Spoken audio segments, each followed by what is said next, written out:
Alright, what's going on everybody? Welcome back to another video here on the channel, and today we're going to be talking about Twitter, which is obviously one of the probably worst social media platforms. I think most people can agree on that, and there's actually a lot of reasons that people think that. Now, one of the major reasons that people think Twitter is just so horrible and so terrible is mostly a political reason, but a lot of people, especially people who kind of lean towards the right politically, believe that Twitter has been using its power to basically silence any sort of conservative politician or conservative viewpoints in favor of its own personal Twitter liberal biases or whatever. Personally, my disdain for Twitter comes for completely different reasons, and I'm sure there's a lot of you who feel the same way. But this has actually been a pretty major societal issue, believe it or not. In fact, the former president of the United States, Donald Trump, even had his own sort of personal beef with Twitter for several months before being banned from the platform and pretty much every other major platform too after January 6th. But actually, Trump's beef with Twitter is actually part of what helped kind of popularize this narrative that Twitter is not a place that's safe for free speech. And it's actually gotten so loud, this constant criticism of Twitter has gotten so loud that Tesla's CEO is actually coming in to try and provide a solution. Elon Musk, he's actually jumping in to ask people what they think and see what a potential solution for this would be. Now, there's two pretty major solutions that have been brought forward so far, and that is either for A, Elon Musk to purchase Twitter outright and change it to where,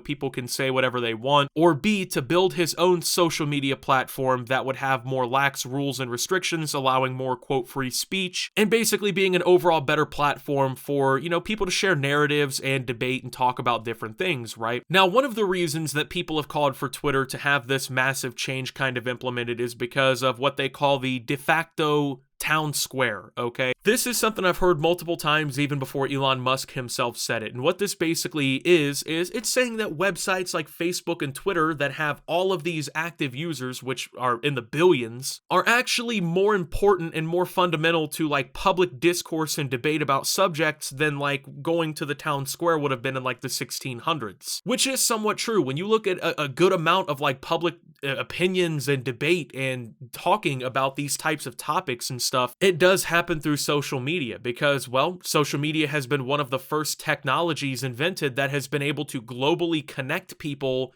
in real time, right? We've had cell phones and email and pagers and things like that, but they've never been as effective as social media is at discussing these types of topics, at discussing, political ideas or sharing your opinion to a wide following of people. For instance, over on Twitter right now, I can talk to 92,000 people at any given time. That is incredible. I mean, it's not like my YouTube where I can talk to 1.2 million people at any time, but that is an insane, like that's a medium-sized city worth of people, right? And obviously, if you're worried about the idea of free speech on Twitter, you don't want to say anything too controversial. You could perhaps be banned or suspended or whatever it may be. Quote, given that Twitter serves as the de facto public town square, failing to adhere to free speech principles fundamentally undermines democracy. Musk tweeted on Saturday, quote, what should be done? In a follow-up post, Musk asked, is a new platform needed? Musk's 79.1 million followers immediately called on him to either buy Twitter himself or build a new platform. By this one, Christina Pushaw, press secretary for Florida's Republican Governor Ron DeSantis, responded. So the idea of Elon Musk buying Twitter is one that's primarily kind of being spread by people in the right wing, right?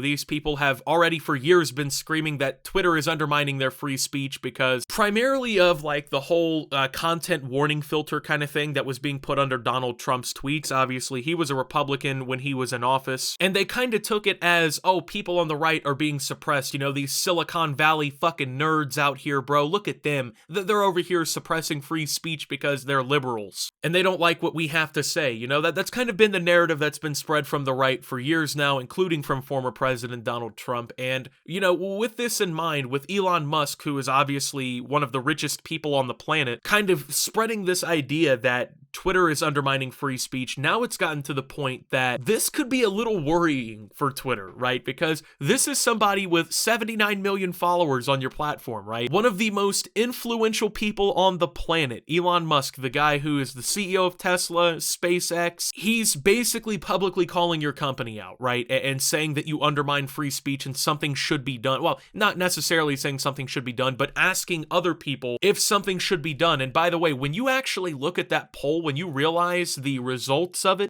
over 70% of 2 million people who voted that no, Twitter does not rigorously adhere to the principle of free speech. That is a lot of people to be having that opinion. And personally, I also don't believe that really any social media adheres to true free speech. It's kind of hard to because, you know, you got people who say pretty crazy shit, and especially on platforms that have advertisers and that's their sole income source because that's how most social medias work. Basically, the content that's put on your platform has to adhere to what these advertisers want. And obviously, if people are on there saying shit that is, you know, not publicly agreed with by the majority of people, or they're saying crazy shit, a lot of people are going to get really mad, including these advertisers. And that's why a lot of these things happen. We've seen this with YouTube, right? Multiple times, these adpocalypses and all these different things. Now, the idea of Elon Musk buying Twitter, right, which is being proposed as a response to the apparently anti-free speech behavior of Twitter, would this be a good thing? Would it even be possible? Well, first and foremost, it would absolutely be possible. I believe the last time I looked at the Twitter valuation, they're nearing like 30 billion in valuation, and Elon Musk is worth hundreds of billions of dollars. So if we're being honest at this point, if Elon Musk wanted to buy Twitter, it'd be like you ordering a pizza for dinner, right? You know, it wouldn't make or break your bank account, hopefully. He could definitely afford to do it. And I mean, if we're being honest, would it be completely out of left field for Elon to do this? I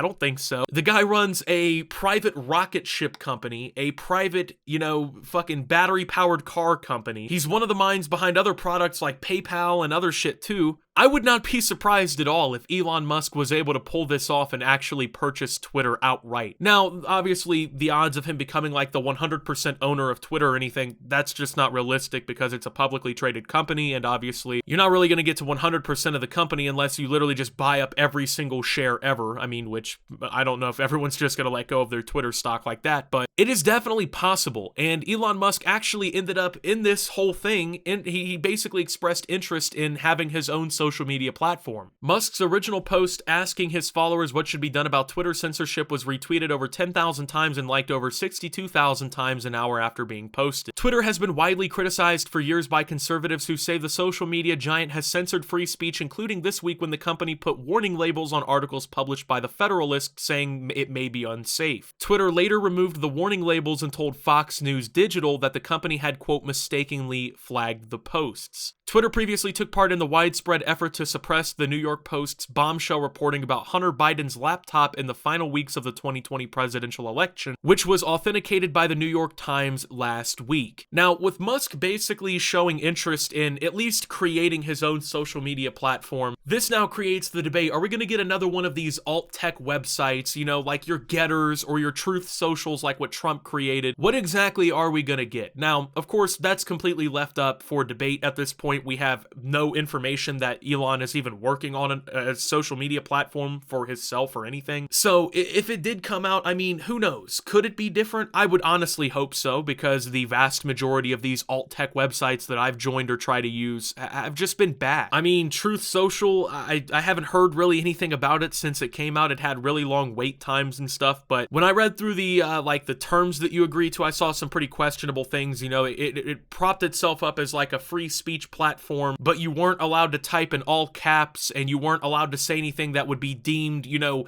as basically being critical of the website itself or anything like that. So at that point, I was like, I don't know about this one, I'm stepping back. But I mean, from all these other alt-tech websites that I've used, they claim to be free speech, but they're not actually free speech. It's a place for people with the right political views or whatever to join and use them, but you don't really see anybody of differing opinions or anything on these websites most of the time. So I wouldn't really call these, you know, the true alt-tech answers that we really need to this question or anything like that. But the idea of Elon Musk buying Twitter is definitely quite interesting. So with that being said, though, thank you guys for watching. If you did enjoy, make sure to leave a like, subscribe if you're brand new around here on the channel, follow me over on Twitter and Twitch at @SubTheOptimus.